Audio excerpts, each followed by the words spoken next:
Hi makers, the previous version of the Pokéball vibrated and blinked. The only thing it didn't do was to open up. I got a lot of views on that video, so I figured it out, why not make an even cooler one that opens up. Let's get started.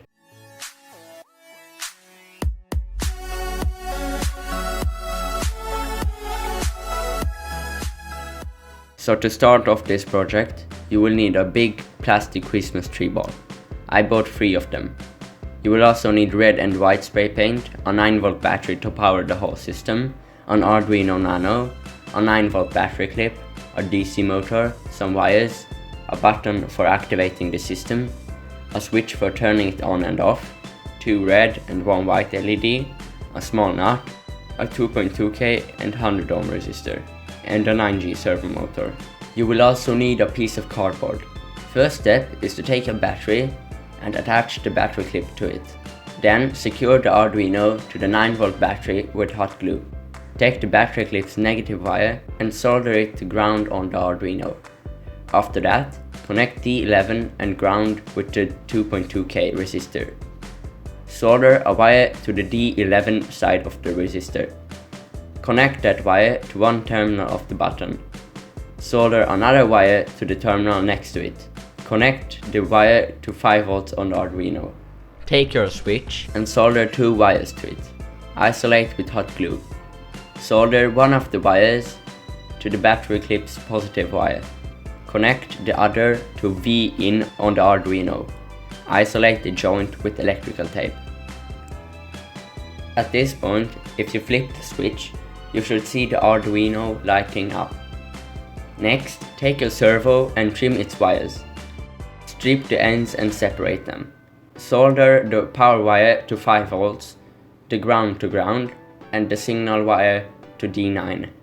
Solder a wire to the anode and the cathode of the white LED.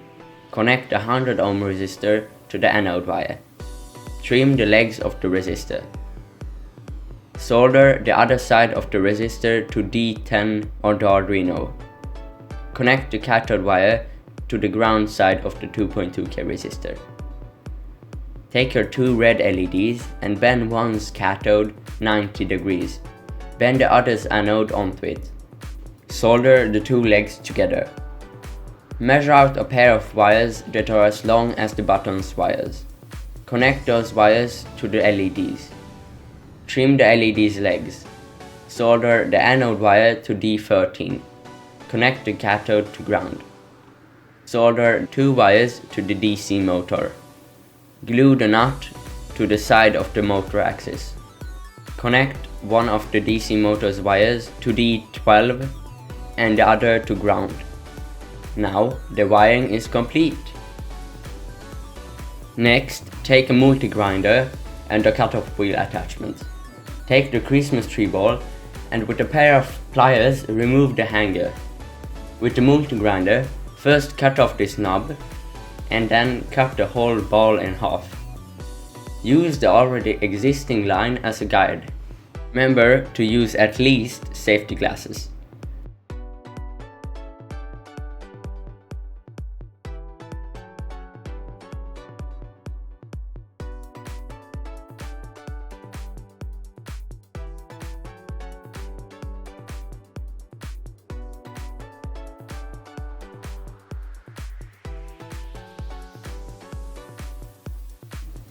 Clean up the edges with some pliers and with sandpaper. Then, take a ball-shaped grinding attachment. It should have around the same diameter as the button's cap. Grind out the plastic on one of the halves so the button cap can fit in. Smoothen with sandpaper. Repeat these steps with the other half.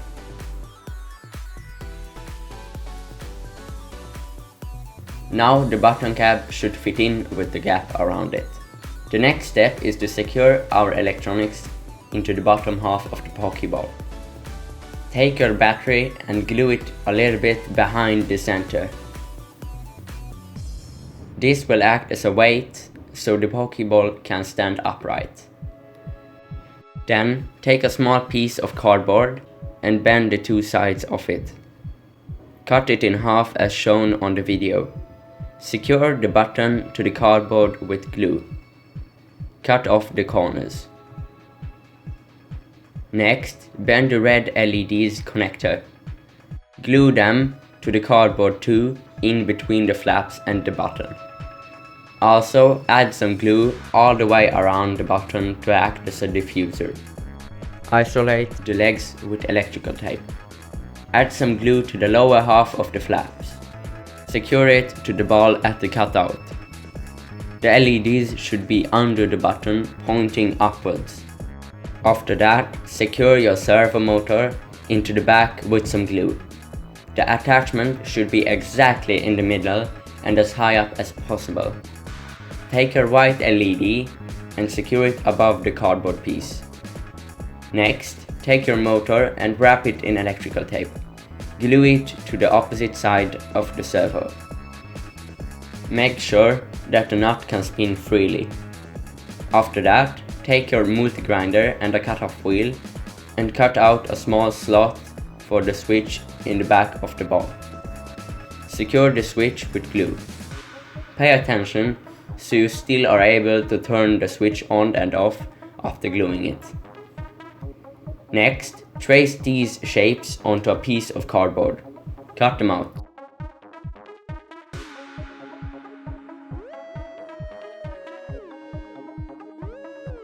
Then, make some holes as shown.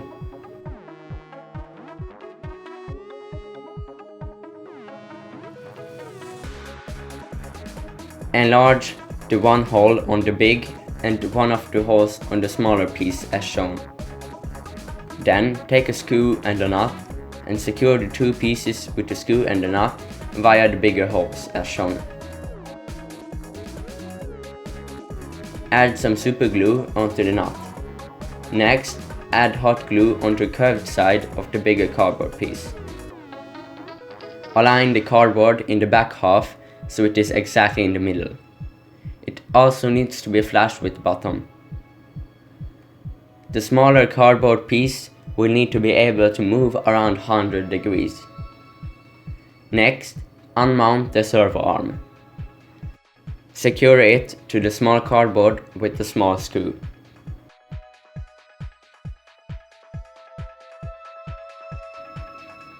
Then, cut out some cardboard pieces which will act as a support for the top half.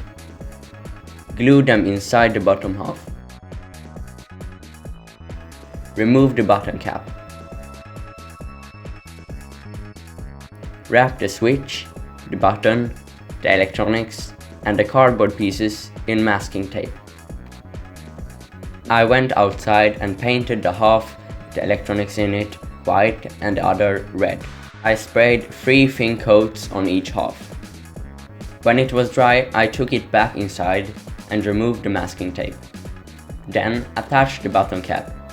Plug it into the computer via a USB cable. I made a mistake here because I glued the Arduino in its place before I uploaded the code. This way I needed to remove the Arduino, otherwise I would not have been able to plug in the cable. Then upload the code which is provided in the description below. Next, I tested it. Everything worked well except for the motor. It just wouldn't spin.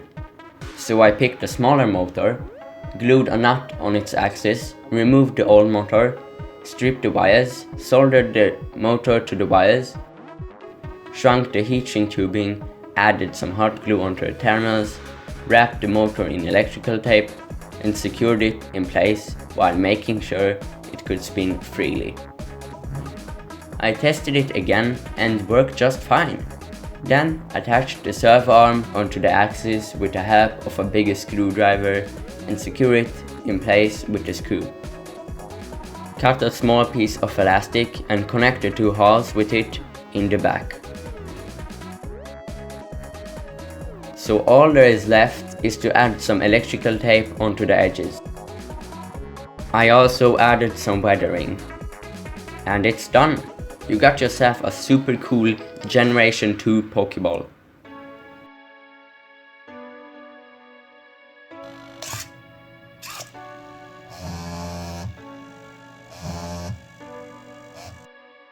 Thanks for watching, please like and subscribe, and I will see you next weekend.